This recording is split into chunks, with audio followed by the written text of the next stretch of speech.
Okay, so welcome back. This is session 3 of Building High Quality Transitions. Today we're going to be focused on engaging with our communities. Nicole, are you able to watch the incoming weight room? Or okay, perfect. So in this session, we're going to look at the importance of community engagement when building transition teams and high quality experiences for children and their families. We have a focus on a ready community, and we're going to explore how to engage within our community, looking at leaders as potential partners in building transition teams and working together with other preschool and childcare educators in the community.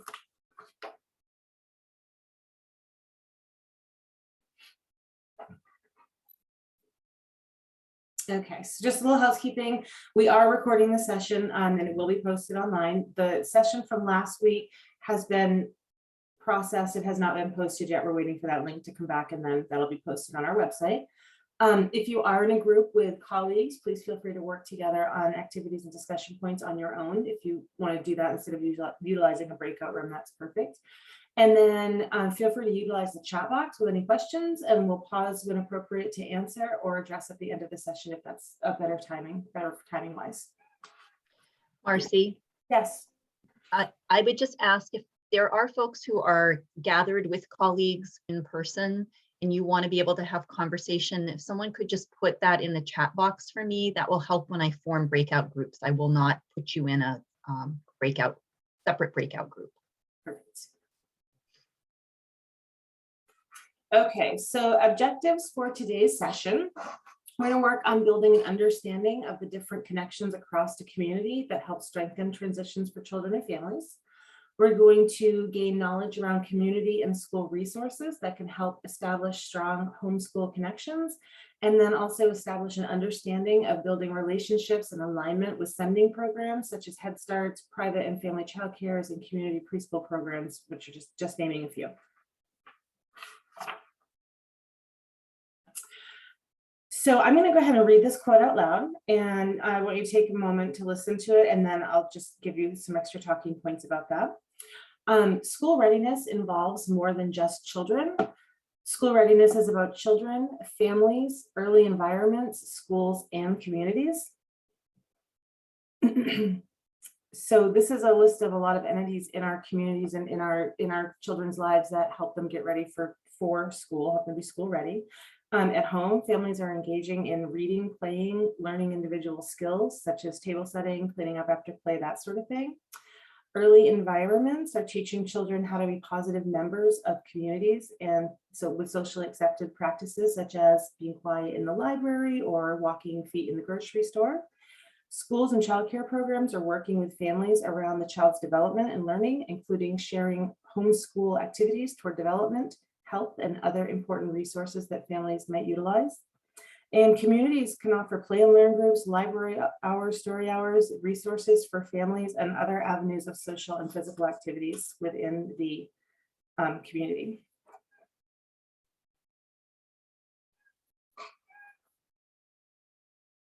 So taking a look at a little research and what that shows us around why we focus on kindergarten transition and why this is important for our young children and all entities involved. When children experience discontinuities between early learning programs and kindergarten, they may be at greater risk for academic failure and social adjustment problems. Another study shows us that while using a nationally representative sample found that a simple increase in transition to kindergarten practices predicted pro-social behavior in kindergarten. One study of transition to kindergarten efforts found that the only practices significantly linked to children's outcomes were in-person meetings. This particular study focused on Head Starts, but that also remains true for other preschool programs, private and public, and kindergarten teachers. And time-intensive strategies, such as shared professional learning among early childhood educators and kindergarten teachers, have been found to be the least common strategies enacted, and also one of the most important.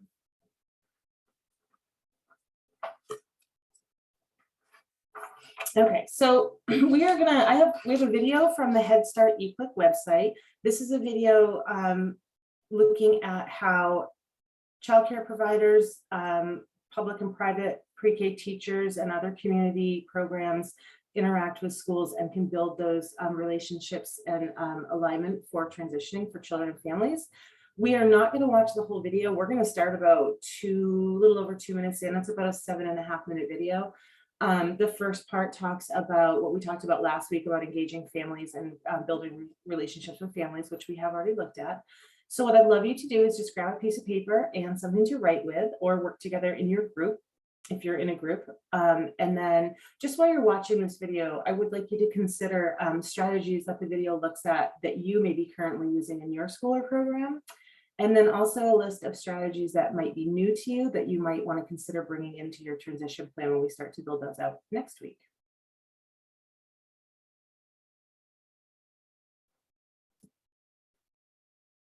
Before we start the video, another important thing to note is that while this is a Head Start video, because they do have a lot of phenomenal resources, when we look at this, we're going to think Head Start, also private and public preschool and childcare programs, family childcares, all of the receiving programs in our communities. Sharing data with families and the receiving elementary school can help to sustain the learning gains children have made in their Head Start program. We do share some assessment data, and for example, we have an individual profile. Some of the data that I'm used to as a kindergarten teacher and as an administrator this year is viewing the teaching strategies goal data. Not only do we get to view their social emotional skills coming in, but also where they are academically, and that's a huge, huge benefit for teachers. One of the other things we do is have a big transition meeting for students that have an IEP. And so those transition meetings are with the school and then the support staff. So that way when the kiddos come in, there's already a plan in place for them. Educators in Head Start programs build relationships by getting to know the unique strengths of the families in their program and partnering with the receiving elementary school. Building positive relationships with families and children helps ensure that families are confident and ready to transition from Head Start to kindergarten. Most of the parents, they probably have a different culture, education background. When I came to this country, everything's new for me. New language, new culture, new education system. My child attended Dennis Ruiz Education Center years ago. Because of my own experience, I am more easier to understand the family and then help to build a relationship. It's a new journey for them, kindergarten, and there's going to be a lot of feelings about it. We're also empowering the parents to advocate for their children when they go to public school. And we're introducing them to the community, and they're actually, I found a lot of my families that were able to actually participate in community activities. So it fosters a lot of successes. Partnering with receiving elementary schools supports the relationships needed for effective kindergarten transition. It's critical that you have time to plan and meet and really work together as a team. Educators can align with the receiving elementary school by participating in joint professional development, partnering around transition activities, and ensuring curriculum and assessments support kindergarten readiness. Let's hear from educators about how Head Start programs and receiving elementary schools might share in joint professional development. Sometimes we partner with a public school program or an elementary school, partner with the kindergarten teachers, and then to find it out and what is the difference kindergarten and preschool. So how can we make that gap more closer? The purpose of our learning walks today is to go out and observe in actual kindergarten classrooms. The learning walk is actually helping a lot of our teachers to go and observe what the kindergarten teachers are doing in their classrooms so we can better prepare our kiddos that are going there to help them, hey, this is what the kindergarten teachers are going to be doing in their classrooms. It might not be the same as what we are doing here, but it's close to what the schedules that we are doing and the transitions that we do in our preschool classroom. Partnering around transition activities helps children and families move from their Head Start program to kindergarten, confident and ready for the transition. We do have a collaboration effort with all of the kindergarten teachers because we do like a yearly meeting with them. There is a list of things that we're going to be working that we put together as a group that they would like us to be working in our classroom with the kids, so when they go to kindergarten, they are ready to go. Now we're ready to go. For us as teachers, it's kind of nice to see what the other teachers are, teaching in the classroom and finding or looking at different strategies that they are using with their kids so we can incorporate them into our classroom. In our class, towards the end of the year, we start doing more seat work, and it's kindergarten readiness. And it's still fun activities, but it's really getting them used to the idea that there's going to be more time in a seat. Dude, that is a perfect hour if I've ever seen one. Thanks, my friend.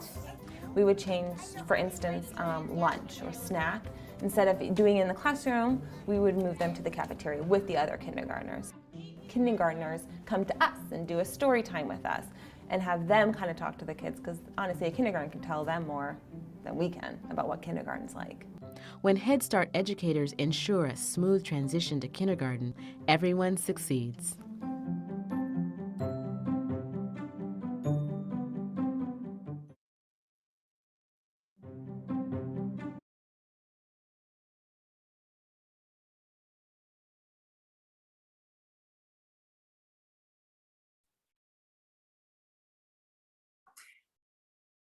So if anybody wants to throw in the chat any thoughts they had about new strategies that they hadn't thought about before, we're not going to take a lot of time to discuss those now. There'll be time at the end. We're going to try to allow for a little more breakout session time. I know that's important to you guys, so we're going to try to do that today. So Leanne just put the link to this video in the chat room. It also came out in the email on Monday, I believe. And so you'll have that if you want to watch the whole thing or rewatch it or share it with anybody would be great. And then we can move on to the next slide. But feel free while I'm continuing to throw any new strategies from that video that you are interested in exploring more into the chat room. So continuing on, the fourth document from the Institute for Education Science of our overarching supporting documents is the Ready Community. The Ready Community is a community that is ready, that supports children and families with ensuring access to healthcare, providing high quality childcare and education, and investing in resources for families.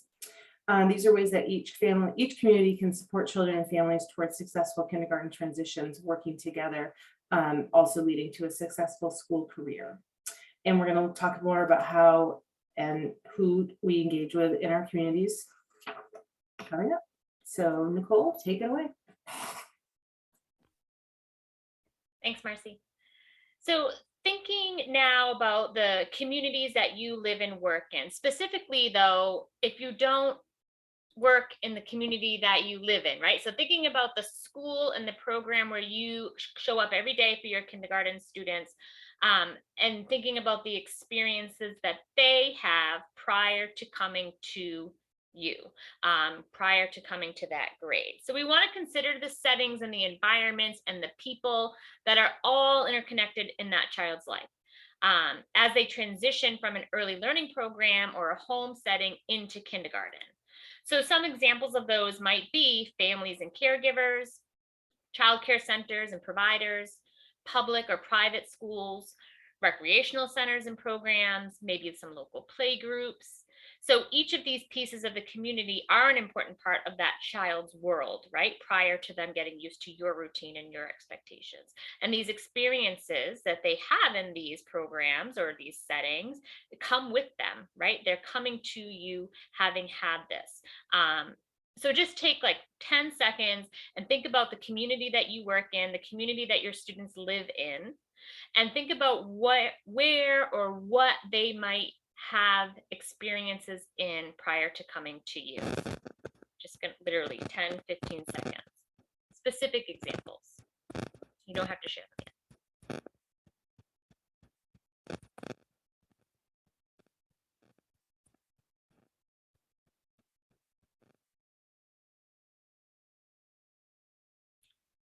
So these sort of 5 buckets that are on the slide here are those broad examples, and then within them are the specific examples. So think like dance studios, right? I know the community that I live in has a dance studio downtown that works with children and families from as young as the age of 3. So some kindergarten students are coming to our schools having had 2 years experience in that setting with other age like students and other adults. Other examples might be maybe there's some religious programs or churches in those communities that you know your students and families have access to and experiences with. Specific family childcare settings, family friend and neighbor settings, things like that. And community centers, right? Our community has a large Boys and Girls Club. We have a local YMCA, right? Those are really large examples of where many of our young students and families are attending and are accessing sports, things like that. So just sort of just keep that list. If you didn't physically write it down, jot it down somewhere nearby real quick. Just keep it handy as we sort of move through the rest of today's slides. So community partners will also add value to your transition team. So ask you all as with your participants and your list to sort of think of possible partners, and then we'll discuss it more fully, but have an idea of who that might be. So some of you may or may not have considered healthcare providers, right? Medical and dental providers. That's something that your students might have experience with and be able to relate to one another with. Community organizations that the child and family might interact with, the Sending Childcare Preschool Program, folks from grocery stores and restaurants, right? These are all people who might be interested in being part of your transition team. Folks from the library. Like I mentioned, a YMCA, community center, maybe some type of public pool or public playground. There's a local children's museum. Folks from there often have a large interest in the students and families in your communities. And houses of worship, and of course, cultural organizations as appropriate, depending on the makeup of your individual communities.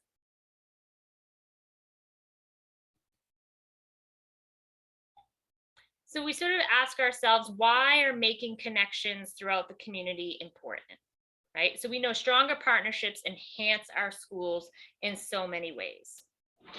So there's 3 big points here, but continuity through the transition process, through the utilization of community and school resources and programs is one way that we can build a strong community connection.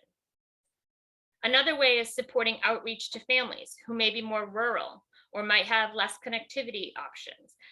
They might not use community programs, or they may have had possibly a negative school experience themselves. So making those connections with these families could be more challenging, and this is a way that we could help connect to them. It might also provide cohesive services for families and children, including health services, access to food pantries, or maybe perhaps programming outside of school for children, depending on the needs of those families.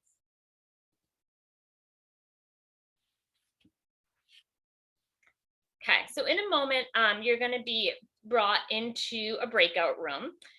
It'll only be about 4 minutes or so, and it'll be a random. Like Leanne mentioned, if you're working with a group of colleagues and you want to talk amongst yourselves as opposed to being in a breakout room, just let her know and can be sure to separate you out that way. But while you're there, we're going to ask you to think about how you could support your school or your school district around reaching out to incoming families. So it's very possible that you'll be in a group where there might be a representative from a really rural community and a representative from a more urban community, which is a really great place to be because you each will bring things to the table that the other may not have thought of. So please take a moment to share what type of community you work in and that your students have access to, and then think about ways that you could support the families coming in. And what are some ways that you're connecting with families or could improve connection with families? what resources and any other transition activities that you are already doing. We had some great ideas in that video that we watched, and we know that there's other great ideas out there too. So please feel free to share those in your small group. So I think that that'll pop up in just a minute once Leanne's ready. I'm going to go ahead and open the room. I think that I've done the best that I can based on the information that I have. If you are not with someone and you don't get a prompt to go to a breakout room, just speak up and I'll find you and make sure that you get that. Here we go. This meeting is being recorded.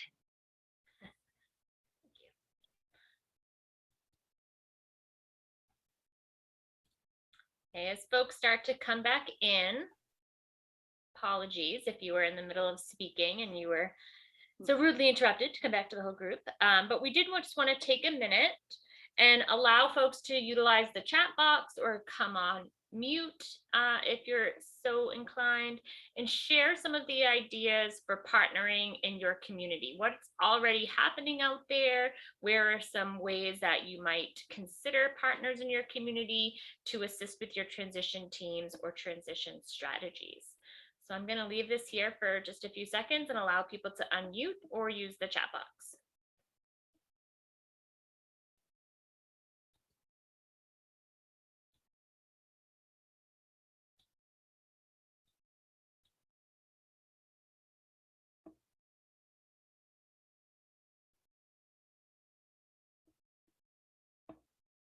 So you might have a community center in your community, maybe some medical offices that you could reach out to. And so with those in mind, what strategy would you use to utilize them as a partner? Not to put you on the spot. Certainly. That's okay. I think that this year we experienced more so than last year, the passing of the law where all students have to be vaccinated before they come to school. We did have a handful of families that didn't take it seriously. And so they waited until October, November to get their kids vaccinated. And so they missed 2 to 3 months of school because they didn't take it seriously. So I think we just need to do a better job of, and the medical offices getting out to their families that they know of that have small children, and really hone in on the fact that it is taken seriously and they really can't enter a public school building until they're vaccinated. Yeah, that's a great example, Lord. Thank you for sharing that. And certainly showing parents that folks at the school know of the health providers in your community, and showing parents that you are in communication with them and you are working together in the best interest of your students and their families can really be a really strong message for families, as opposed to them thinking, oh, that's where I go for that, that's where I go for that. Seeing those two entities come together can be really important. I see another in the chat box, connecting with local childcare providers for events at school and or sharing information related to school programming and events. That's a really great example. I've seen some more schools also start to reach out to their childcare providers to share professional development opportunities. That was an idea mentioned in the video that we watched as well. But that's another great way just to sort of coordinate efforts, right? And to speak the same language and to hear the same professional learning. That's another great way to partner with folks that are in your community. Any others?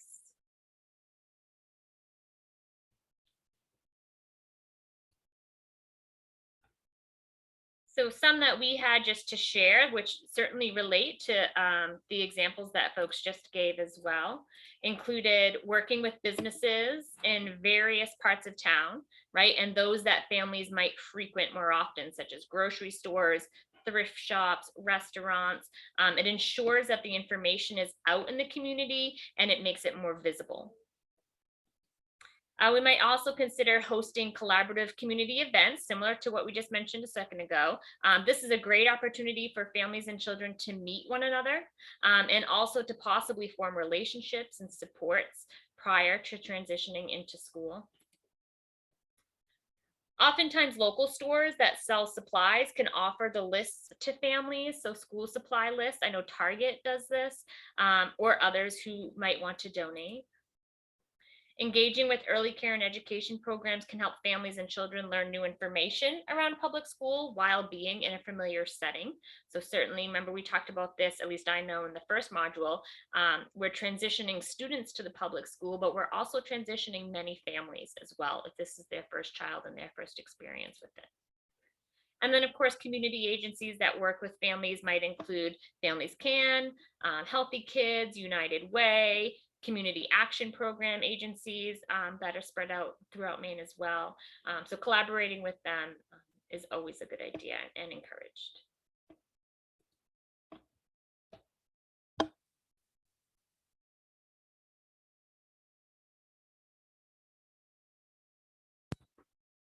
And I'm going to pass it off to Marcy now. I was already talking, but I was muted, so. Oh, sorry, I didn't see. That's okay. I was like, wait, anyway. So we're going to take a look at schools and communities that are ready by being able to support children and families around health.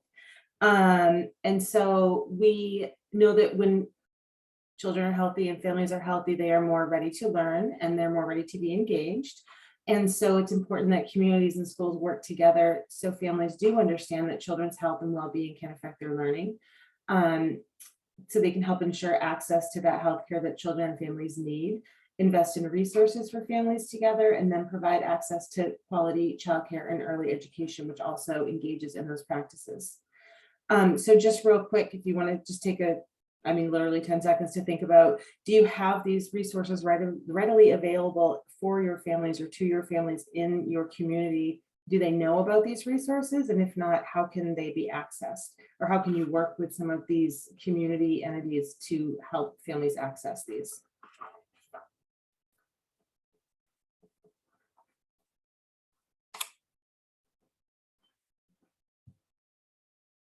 Can you go to the next slide, please? So looking at the relationship between education and health, it's never a simple one, as it says on the top. Poor health not only results from lower educational attainment, but can also cause educational setbacks and interfere with schooling. Communities may offer partnerships with schools around dental cleanings, vaccination clinics, and other clinics held at the school around health and well-being, as well as sharing certain information between pediatrician's office and the school, with obviously the proper confidentiality and release forms being signed by parents and caregivers. It's important to note that all of these on the blue side, there's a list of fetal well-being, social emotional development, family socioeconomic status, neighborhood status, childcare opportunities, and those things are also incredibly good assets, but also help employ good health and well-being for families and children in communities.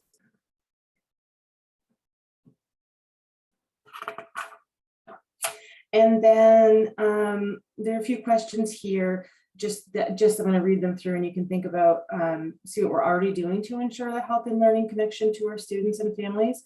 And then think about ways that you may want to, this is going to come up in our last breakout room also. So just think about ways that if you don't have these, if you don't have these resources in your community, who could you work with, that sort of thing. So how do you know that children are healthy and ready to learn? What data do we use? I would say that we use a collection of immunization records, visual health checks, and conversations with parents and caregivers. We also may do a sort of a visual health check, which comes later on. How do you communicate the connection between children's health and learning outcomes to staff and families? So we're discussing that with families, maybe doing workshops and information newsletters to get that important information out there about dental appointments, child well appointments, well child appointments rather, that sort of thing, and really sort of educating our families and parents on what that means and what that means to the child in the school and their learning outcomes. Thinking about how we screen and manage for health concerns that impact school success. We do hearing and vision screenings, visual health checks, that sort of thing. Most schools have a nurse or somebody who acts in that arena that can help out with the education to families and let them know, things that are going on, things that we might be seeing in school. And then how do we also make use of community resources to support children's ongoing health and well-being? So ongoing information on community resources and schedules, including weekend backpack food programs, other food pantry programs, Family needs assessments is a good way to capture what resources families are needing and maybe lacking in. And then looking around the community to see who may be able to help out with those resources. Is another great idea.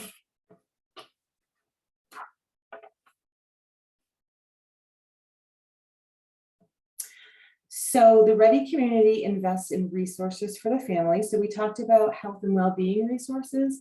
There are also a lot of other resources that families may need that can help lessen the stress in the family, in the home life, and also get those children and families ready for the transition and to be really successful in school. So a Ready community invests in resources and activities that support families and promote school readiness, which we've talked about. It is very important for communities to support families so that children enter school with a firm foundation for learning. Again, there's the health and wellness piece. There's also, nutrition piece, which is part of the health and wellness. There's also, do they have resources for heat in their home? Do they have resources to maybe help with electrical bills, housing, transportation? All of those resources in certain communities can be a real big stressor to families. And when those are the most important things, education may come second, and children may have a harder time settling in the classroom and being ready to learn.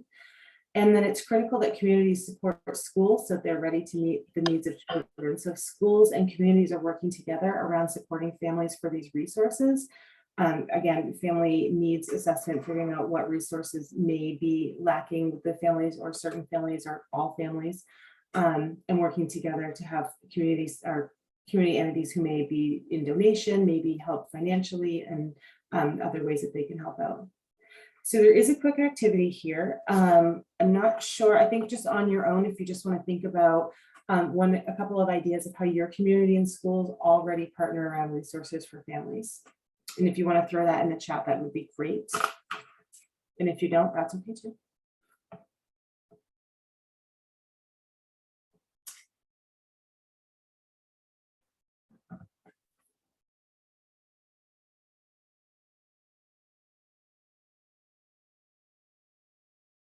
And once you've had a few moments to think about that, we're going to go ahead and move on to partnering with community providers. Thanks, Chris. So when we talk about partnerships with community providers, in this context, we're talking about knowing who those people are, right? Knowing how to contact them and thinking of ways to interact with them around this purpose of transitioning. In other contexts, we often talk about partnerships with community providers around assisting you actually to provide programming, right? So that's more specific to public pre-K. And if you have a public pre-K in your school, you may or may not have a partner in your community that's providing the educational experience of pre-K to those students. Or you might not. The students might come to your school for pre-K. But like we've mentioned before, and we will continue over the next few slides, it's important to remember that these are your sending schools. These are your students and families' experiences prior to coming to you. So those might include private preschools. Certainly, it could include childcare centers. Many of our communities in Maine have Head Start programs and early Head Start programs. And then, of course, I'm willing to bet every community has some level of family or in-home childcare. And there are others. Every community is unique and could certainly have other, there's really no right or wrong partner. So anything that you can think of in your communities, certainly if they're providing some level of care or interaction to our young families, then they might be worth talking to and absolutely worth reaching out to sort of connect on. So when sending programs such as private or family child care programs, when they are sending their students to kindergarten, right? Our students, we want to work together with them. We want our children and our families to feel supported throughout the pre-K year, throughout those prior years, and well into the kindergarten year. So we want to work together to identify information that becomes part of perhaps their transition packet, right? It's going to follow them into school. We want to work together to share any assessment information. The video we watched mentioned Teaching Strategies Gold. That's a common assessment tool in early childhood programs here in Maine. So it's worth asking, what do you use for assessment of your students? Sometimes it's a portfolio, sometimes it's something more comprehensive or less comprehensive, but having that information can be really beneficial. We want to make sure that we're collaborating on needs, on cultures, on interests, right? And anything that might be unique to each child and each family. They could really help you take away some of the guesswork, right? When we talk about engaging with families and how that takes time to really understand how families like to communicate with you and how they like to receive information from you as their child's teacher. Collaborating with those who already have done that can really take away that guesswork. They could be telling you, when you interact with Medors, they really like text messaging. They're really responsive on text, or such and such family is really communicative on the phone. Call them up, things like that. We also know that working with sending schools or sending programs can really help to inform our parents and caregivers to support them in engaging in transition activities, right? So your mom and pop family childcare in your community can really be working with the family, even just putting in little words of wisdom to say, hey, I spoke with your child's teacher. It sounds like it's going to be a great program. I can't wait to hear how it goes, things like that. And then, of course, we can talk about sharing different transition activities with them, talk about scheduling information between programs, things like that, any ways that might make sense to coordinate efforts.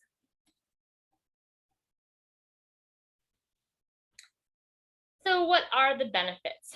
On the last slide, we discussed how providers and schools can work together throughout the year even, right? It's not a one-time hit or miss. It's an ongoing communication. But why is that important? Why bother putting forth that effort? So we know that working together provides continuity, right? Sharing information about children's skills, about their personality traits, maybe some of their behaviors, positive or challenging. It can enable the kindergarten teachers to understand the children who will be enrolling in their classrooms. It provides that opportunity to be more prepared with supports and strategies as needed, right? Takes away the guesswork.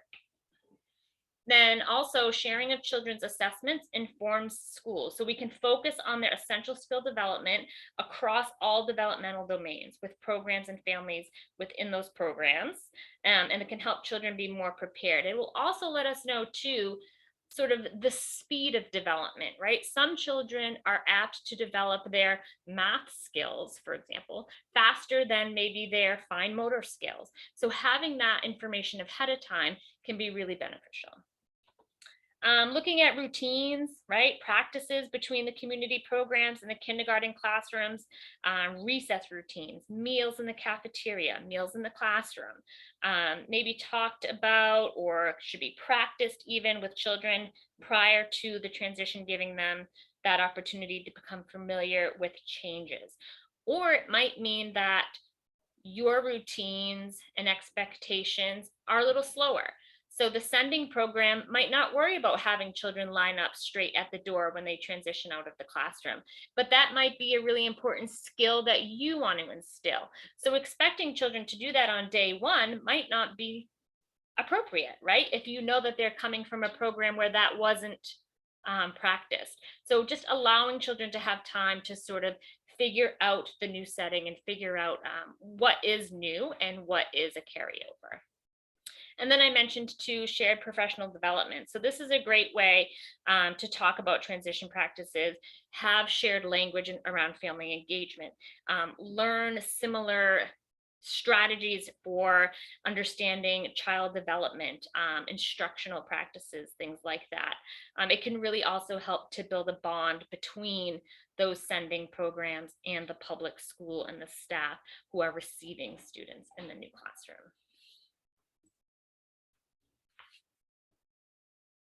We got here really fast today. Well, not fast. Okay, so tying it all together, I love this little picture. So transitions can be strengthened when public schools reach out to their community. And I might even say too, transitions can be strengthened when teachers reach out to teachers, reach out to providers, reach out to families, right? All of those things. It's hard work. It's a lot of work. There's a lot to check off your list.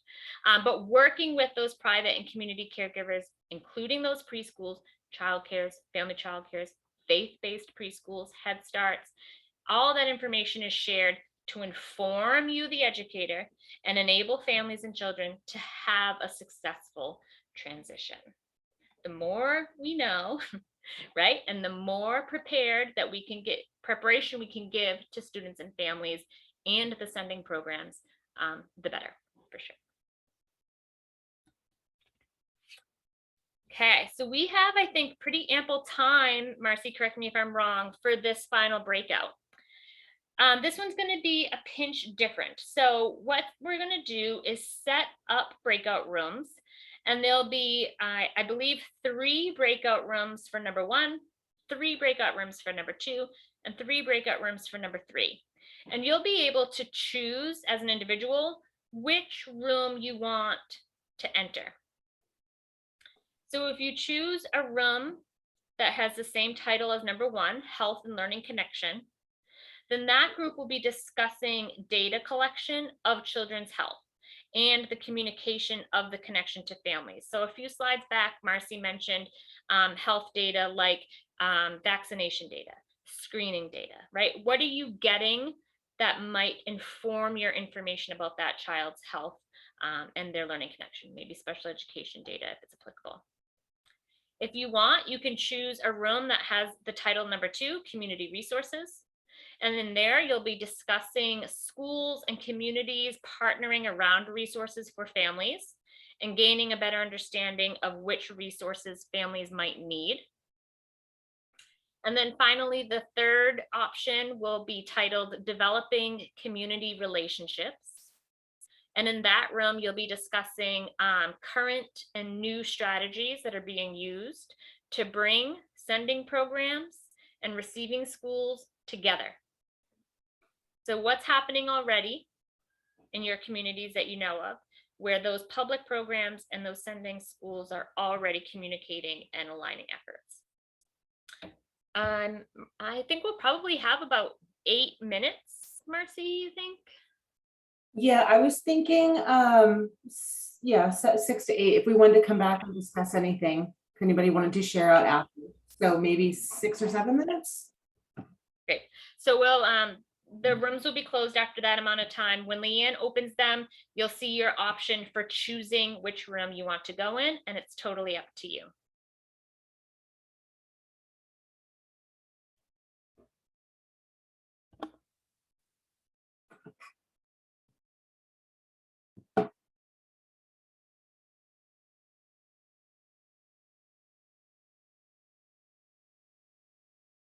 This meeting is being recorded.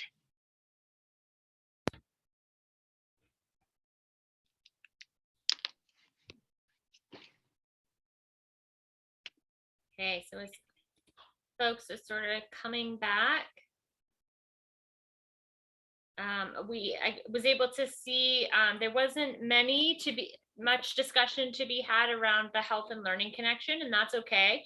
Quite a few of you joined community resources, and even more joined developing community relationships. So I'd love to hear some thoughts, aha moments, great ideas. What was some of your discussion around? We have time for about a minute and a half for those things.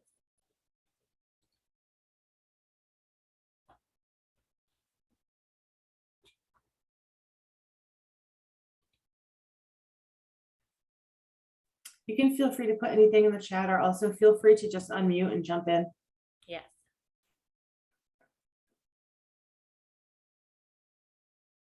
My group talked a little bit about, how do we, first of all, who are the community resources that we have, but also how do we communicate with parents, and when is the appropriate time, what is the appropriate forum to communicate routines and expectations that their pre-kindergartner or even kindergartner will have put on them when they come to school, and what is something that they can do during the summer to help prepare their student for learning. Did you get answers to any of those? Yeah, the group actually was, I can't remember, she's a kindergarten teacher. I'm looking for her. She was just starting to talk about what their school was doing, and then we had to return. But yeah, the group was really great as far as some of the things that they were doing. What was that? Her name was Karen. Oh, she was great. She was great. And then there were, the whole, yes, Karen, and there was another woman too. I'm sorry, I'm terrible in names. They were both really great. And so I felt like we were just starting discussion when we had to come back. Oh, of course. Yeah. And Leanne had mentioned in the chat box too, events like open house nights, meet and greets, face-to-face communications, all strategies that I think we're probably familiar with, but forget the importance of. So it's nice to be reminded that those are really meaningful. I know as a parent myself too, those events I always went to. It helps, and it's really important or I felt like it was important for my child to see me involved as a parent, but you're not always going to get that response. And so we need to have sort of a bucket of options. Yeah. We'll talk more about this next week, but something to also consider is starting even, the whole year ahead of when families are coming into school for the first time. That relationship building can take longer than just the period of time from kindergarten registration in the spring of the year to the start of the school year. So thinking in terms of what could we be doing back in the fall before they come to school to start those relationships with families and the little pieces that will help them to feel comfortable. Also building, I think, if you've got a strong parent-teacher organization in your school, asking them to help think about how do we welcome those families, how do we reach into the community, invite them to maybe be part of some of the activities that we're doing for our school age population, that families could join and start to build relationships through those options. Mm-hmm.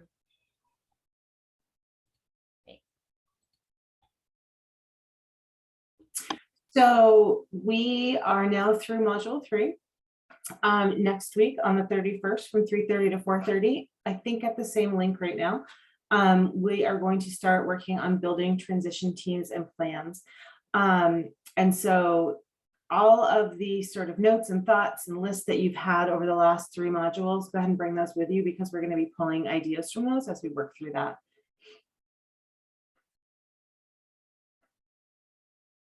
And then if there's any other questions or thoughts or any more discussion, we're happy to do that. The QR code you can scan with your camera on your smartphone. It will take you to the link. You can type the link in the browser, and Leanne has put it also a live link in the chat box. And thank you so much for joining us. And if you have any further questions, please let us know.